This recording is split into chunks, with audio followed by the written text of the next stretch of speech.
Guys, welcome back to my channel. வீடியோக்குள்ளே போகிறதுக்கு முன்னாடி மறக்காமல் இந்த வீடியோக்கு ஒரு லைக்கை போட்டுருங்க.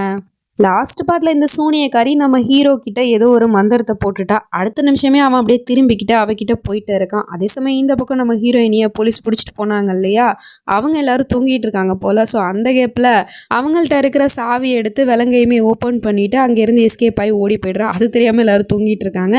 இந்த பக்கம் ஹீரோ சூனியக்காரிக்கிட்ட போனான் இல்லையா, அவன் போயிட்டு அவகிட்ட ரொம்ப க்ளோஸாக நெருங்கி பேசிகிட்டு இருக்கான். அவளுமே சொல்கிறா, இன்னைக்கு நைட்டு நீங்கள் ஏன் கூட தான் இருக்கணும் அப்படிங்கிற மாதிரிலாம் சொன்னதும் அவனும் தலையாட்டிகிட்டு இருக்கான். அதுக்கப்புறம் அவனுக்கு கிஸ் பண்ணிகிட்டு இருக்கா. அப்போ கரெக்டாக நம்ம ஹீரோயினுமே அதை வந்து பார்த்துடுறா. அவங்கேருந்து வந்து அவனை பிடிச்சி கை பிடிச்சி இழுத்துட்டு இருக்கா. வாங்க இங்கேருந்து போகலாம் ஆசாத், இவ ஏதோ உங்களை மயக்கி வைக்க பார்க்குறா அப்படிங்கிற மாதிரி சொன்னா, விடு என் கையை அப்படின்னு சொல்லிட்டு அவளை பிடிச்சி தள்ளி விட்டுட்டு இருக்கான். நான் இனிமேல் இவ கூட தான் இருக்க போகிறேன் அப்படிங்கிற மாதிரி சொல்லிட்டு அவளை கூட்டிகிட்டு போயிட்டு இருக்கான். அதுக்கப்புறம் இவ எல்லாத்தையும் நடக்கிறதெல்லாம் வேடிக்கை பார்த்துட்டு இருக்கா. கிச்சனில் போயிட்டு 2 பேரும் சமைச்சிட்டு இருக்காங்க போல்.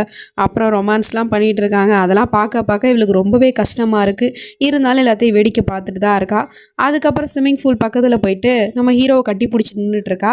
அப்போ பார்த்தா அவளோட கையை நோட் பண்ணி பார்க்கும்போது அவள் கையில் வந்து அந்த மோதிரம் இல்லை. அதை பார்த்த உடனே எங்கே என்னோட மோதிரம் போச்சு அப்படிங்கிற மாதிரி சொல்லிட்டு இவ பதர்னா, அப்போ ஹீரோவோ பாக்கெட்லேருந்து எடுத்து காமிக்கிறான். இதைத்தானே நீ தேடிட்டு இருக்க அப்படிங்கிற மாதிரி சொல்லிட்டு, ஆமாம் ஆசாத், அதை என்கிட்ட கொடுங்க அப்படின்னு சொன்னால் அவனும் அந்த ரிங்கை தூக்கி நம்ம ஹீரோயினிக்கிட்ட அந்த பக்கமாக தூக்கி போட்டுறான். அதுக்கப்புறம் அவகிட்ட கண்ணை காமிச்சதும் அந்த ரிங்கை வந்து அவள் நெருப்பில் போட்டுறா.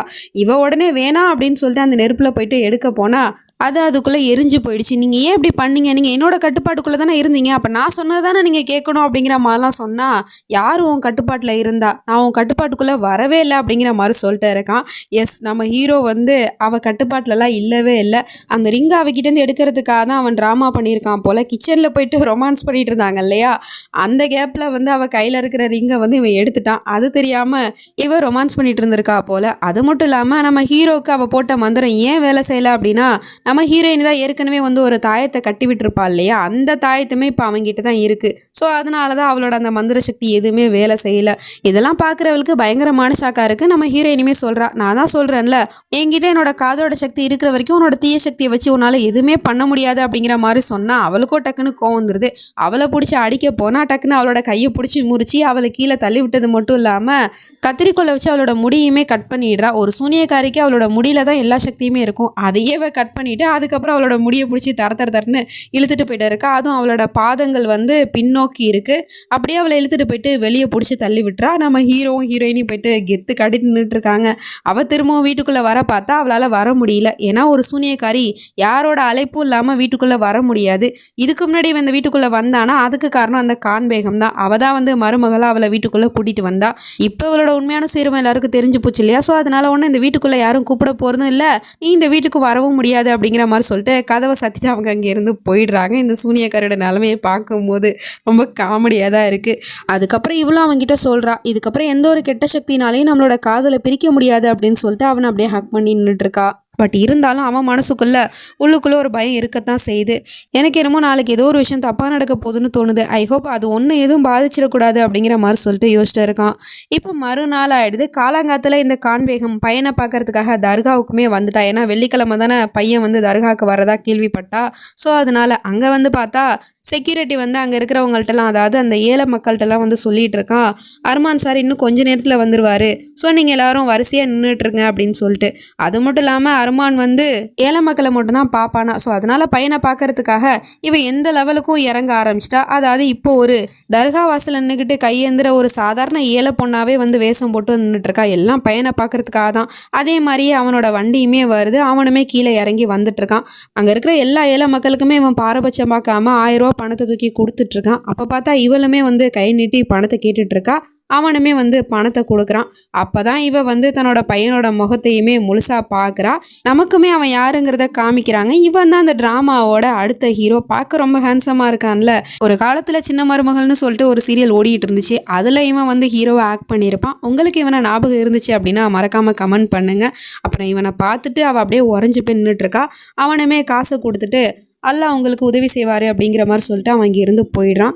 பையனை பார்த்ததுல இவளுக்கு அவ்வளோ ஒரு சந்தோஷம். அப்படியே போகிறவனை தாய்மை உணர்வில் அர்மான் அப்படின்னு சொல்லிட்டு கூப்பிடுறா. டக்குன்னு அவனுமே திரும்பி பார்க்குறான். அந்த சமயம் பார்த்து மாஹிரா அந்த பக்கமாக கிராஸ் பண்ணி போகிறத பார்த்துட்டு அவள் இந்த நிலமையில நம்மளை பார்த்துட்டா என்ன பண்ணுறது அப்படின்னு சொல்லிட்டு டக்குன்னு இவன் முகத்தை மறைச்சிக்கிட்டு இந்த பக்கம் திரும்பிக்கிறா. அவன் திரும்பி பார்க்கும்போது அங்கே யாருமே இல்லை. இவ எதுக்காக இந்த நேரத்தில் இங்கே வந்தா அப்படிங்கிற மாதிரி சொல்லிட்டு முழிச்சிட்டு இருக்கா. அப்போ தெரியாமல் கீழே வர விழுந்துட்டா. நம்ம மாஹிரா தான் ஓடி வந்து தூக்கி விடுறதுக்கு வந்தா. அவன் என்னடானா அங்கேருந்து போயிடுறா. ஒன்னால தாண்டி என் பையனை இன்னைக்கு பார்க்க முடியாமல் போச்சு அப்படிங்கிற மாதிரி சொல்லிட்டு பார்த்தா நம்ம மாஹிரா வந்து புருஷனுக்காக துவா செய்கிறதுக்காக தர்காவுக்கு வந்திருக்கா. அதே இடத்துக்கு தான் நம்ம செகண்ட் ஹீரோவும் வந்திருக்கான். அவனுக்கு இப்படிப்பட்ட வாழ்க்கையை கொடுத்ததுக்கு நன்றி அப்படிங்கிற மாதிரி சொல்கிறதுக்கு. அப்படியே இவங்க 2 பேரும் துவா செஞ்சுட்டு நம்ம ஹீரோயினி முன்னாடி போகும்போது நம்ம ஹீரோவோட முகத்தில் வந்து ஷால் பட்டுருது. உடனே இவனும் திரும்பி பார்க்குறான் அந்த பொண்ணு யார் அப்படின்னு சொல்லிட்டு. இவங்க 2 பேரையும் தான் விதி சேர்க்க போகுது அப்படிங்கிறதுலாம் இப்போ இவனுக்கு தெரியாது. பிற்காலத்தில் தான் அதை நமக்குமே காட்டுவாங்க. அதே சமயம் பையனை பார்க்கறதுக்காக அவங்ககிட்ட பேசுறதுக்காக அங்கே இருக்கிற காட் கிட்ட போயிட்டு கேட்டா அர்மான் சார் யாரையும் மீட் பண்ண மாட்டார், இப்போ அவருக்கு மீட்டிங்க்கு வர டைம் ஆகிடுச்சு அப்படிங்கிற மாதிரி சொல்லிட்டு மீட் பண்ண விட மாட்டேங்கிறான். ஸோ அதனால் இவளும் என்ன பண்ணுறதுன்னு தெரியாமல் முழிச்சிட்டு இருக்கா. இந்த கார்டு வேற என் பையனை பார்க்கறதுக்கு விட மாட்டானே, அவங்ககிட்ட நான் எப்படி பேசுறது, அவனை எப்படி நான் மறுபடியும் பார்க்குறது அப்படிங்கிற மாதிரி சொல்லிட்டு யோசிச்சுட்டு அவளோட பர்ஸை பையனோட காரில் போட்டுட்டு அவள் அங்கேருந்து போய் ஒளிஞ்சிக்கிறா. அதே மாதிரி நம்ம ஹீரோ அங்கே வந்து பார்க்கும்போது அங்கே அந்த பர்ஸ் இருக்குது. அதை எடுத்துகிட்டு அது யாரோடதாக இருக்கும் அப்படின்னு சொல்லிட்டு சுற்றி முற்றி பார்த்துட்டு இருக்கான். அவள் அங்கே தான் ஒளிஞ்சிட்டு இருக்கா. அப்போ அந்த பர்ஸை ஓப்பன் பண்ணி பார்க்கும்போது அதில் அட்ரஸ் இருக்குது. அந்த பர்ஸுக்கு சொந்தக்காரங்களோட அட்ரஸாக தான் இருக்கும் போல் அப்படிங்கிற மாதிரி சொல்லிட்டு அதையுமே இவன் எடுத்து வச்சுட்டு போயிடுறான். ஸோ இவளுமே வந்து யோசிச்சுட்டு இருக்கா. என் பையனை நான் பார்க்க முடியாட்டி என்ன, அவனே என்னை தேடி என் வீட்டுக்கு வருவான், அங்கே வச்சு நான் அவன்கிட்ட பேசிக்கிறேன் அப்படிங்கிற மாதிரி சொல்லிட்டு யோசிச்சுட்டு இருக்கா. வீட்டில் நம்ம ஹீரோயினி ரெடி ஆகிட்டு இருக்கா. எதுக்காகனா இன்றைக்கி ஏதோ ஒரு ஃபாஸ்டிங் போல். ஸோ அதுக்காக அந்த விரதத்தை முடிக்கிறதுக்காக ரெடி ஆகிட்டு இருக்கா. அப்போ பார்த்தா கொலுசு சத்தம் கேட்டுக்கிட்டு இருக்கு. அந்த சூனியக்காரியோட சிரிப்பு சத்தமே கேட்டுக்கிட்டு இருக்கு. இவளுக்கு உண்மையாக புரியல, பயமாக இருக்குது. டக்குன்னு வெளியே வந்து பார்க்குறா.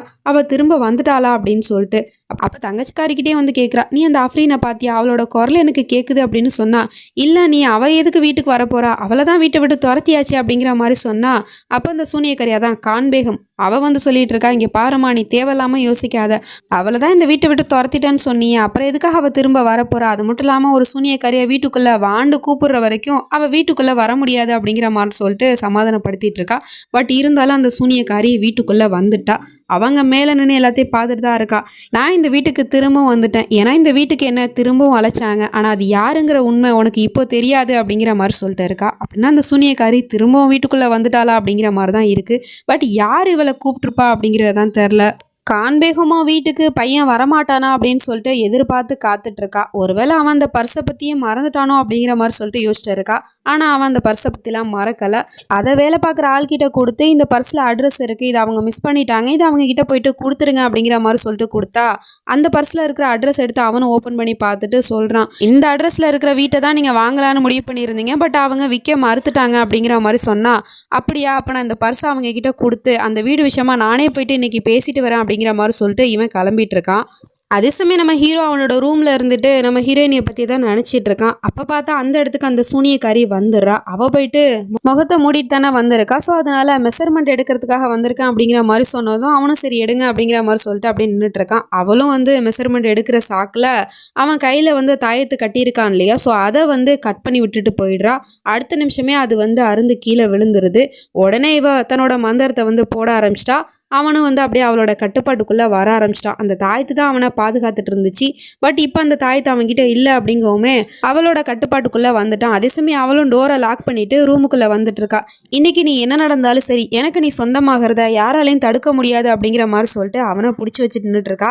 அதே சமயம் இந்த பக்கம் நிலாவுமே வரப்போது. நம்ம ஹீரோயினி வந்து ஃபாஸ்டிங் இருக்கா இல்லையா, ஸோ அந்த விரதத்தை முடிச்சு வைக்கிறதுக்கு புருஷன் வரணும். ஸோ அவனை இன்னும் காணுமே அப்படின்னு சொல்லிட்டு கூப்பிட போனால் அங்கே இருக்கிறவங்க சொல்கிறாங்க, நிலா வரதுக்கு இன்னும் கொஞ்சம் நேரம் தான்மா இருக்குது, நீ இந்த நேரத்தில் போனேன்னா என்ன பண்ணுறது, ஸோ அதனால் வெயிட் பண்ண அவன் வந்துடுவான் அப்படிங்கிற மாதிரி சொல்லிட்டு ஸ்டாப் பண்ணுறாங்க. அதுக்கப்புறம் இவளும் வந்துட்டு வெயிட் பண்ணிகிட்டு இருக்கா. அப்போ பார்த்தா அதே இடத்துக்கு நம்ம செகண்ட் ஹீரோ வந்துட்டுருக்கான். வீட்டுக்கு வந்துட்டான், வீடு தேடி பர்ஸை கொடுக்கறதுக்காக. இந்த பக்கம் நிலாவுமே வந்துருச்சு. இவளும் கண்ணை மூடிட்டு புருஷனை இன்னும் காணுமே அப்படின்னு சொல்லிட்டு அந்த சல்லடையால் நிலாவை பார்த்துட்டு இருக்கா. அப்போ பார்த்தா ஐ எம் ஸோ சாரி அப்படிங்கிற மாதிரி சொல்லிட்டு ஒரு குரல் கேட்குது. உடனே புருஷன் தான் வந்துட்டான் போல அப்படின்னு சொல்லிட்டு நிலாவை பார்த்துட்டு கண்ணை மூடிட்டு அதுக்கப்புறமா இந்த பக்கம் சல்லடையை திருப்பி கண்ணை திறந்து பார்க்குறா. புருஷன் தான் வந்துட்டான் போல அப்படின்னு சொல்லிட்டு. ஆனால் இவன் முழிச்சது புருஷனோட முகத்தில் இல்லை, நம்ம செகண்ட் ஹீரோவோட முகத்தில். 2 பேரும் ஒருத்தர் பார்த்துட்டு இருக்காங்க. இவன் யாரு, இவன் எப்படி இங்கே வந்தான் அப்படிங்கிற மாதிரி சொல்லிட்டு இவ பார்த்துட்டு இருக்கா. இதுக்கப்புறம் நடக்க போகுது அப்படிங்கலாம் நம்ம நெக்ஸ்ட் பார்ட்டை தான் பார்த்து தெரிஞ்சுக்கணும். அது வரைக்கும் பை ஃப்ரெண்ட்ஸ்.